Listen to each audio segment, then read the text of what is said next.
The predicament shows how states hosting offshore drilling can get burned by the industry's boom and bust cycles, providing a cautionary tale for other states as the Trump administration proposes to expand offshore drilling in the Atlantic, Pacific, and Arctic Oceans.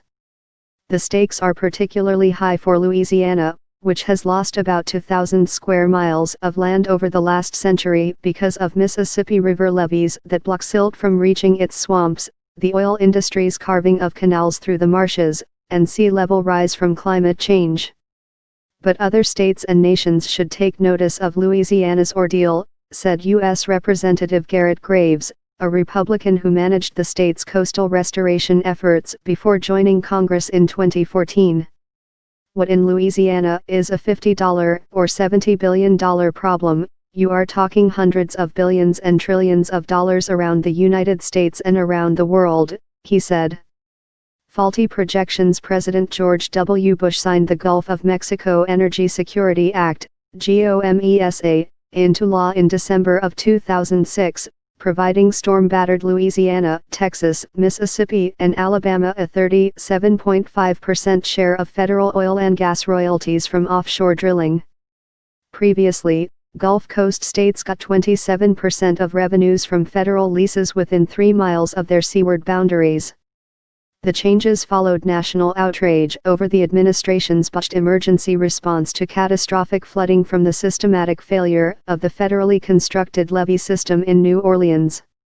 In 2013, the Department of Interior told Alabama, Mississippi, Louisiana, and Texas that, under the second phase, they would have at least $375 million to split between them annually through 2055.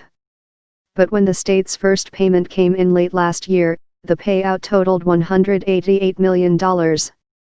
That has a huge impact on our planning efforts, said Chip Klein, chair of the state's Coastal Protection and Restoration Authority, which oversees its 50-year, $50 billion coastal restoration plan. Another GOMESA recipient, Alabama, has also felt the pinch. Its Republican governor, KIV, wrote a letter to then Interior Secretary Ryan Zinke in March 2018 urging him to support states seeking more offshore revenues. Expanded and enhanced revenue sharing will allow states to more properly address the coastal impacts of offshore production, she wrote. An official for the Texas General Land Office said the lower payouts had not impacted its programs because it had budgeted conservatively. Officials in Mississippi did not respond to requests for comment. Department of Interior officials said the shortfall was due to a sharp drop in oil prices since 2013. It would not provide the underlying oil price or production estimates it used in its 2013 projections, saying they were supplied by the White House Office of Management and Budget, OMB, and were confidential. In an emailed statement, the Interior Department's Bureau of Ocean Energy Management said the Bureau no longer provides long-term projections for state revenue from the program. Outsized impact. Among the shortfall's biggest impacts, Klein said, would be a delay in completing the state's massive Morganza to the Gulf Hurricane Protection Project, a system of levees and floodgates to protect 150,000 coastal residents of Terrebonne and Lafourche parishes from a so-called 100-year storm, defined as having a 1% chance of hitting in any given year. Lafourche Parish is a major seafood and oil industry hub that includes Port Fortune, the land base for offshore oil and gas services companies.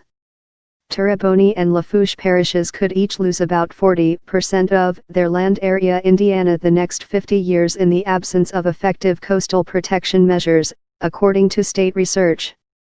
The Morganza project has been in the works for more than a decade and is expected to cost about $2 billion. Local communities have already agreed to tax increases twice to help fund the unfinished project.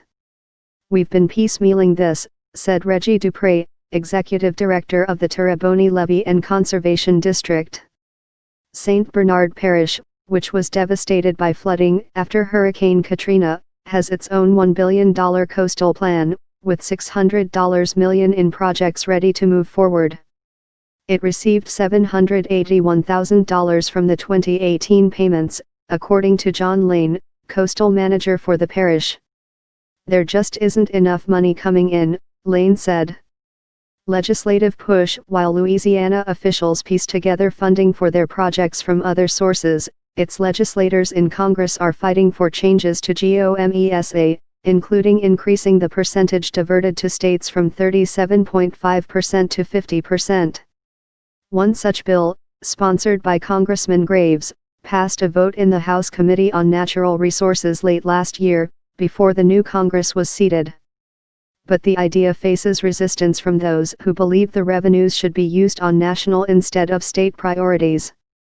Both President Donald Trump and President Barack Obama's administrations had proposed budgets eliminating or reducing GOMESA payments to finance federal programs instead, before being pushed back by Congress.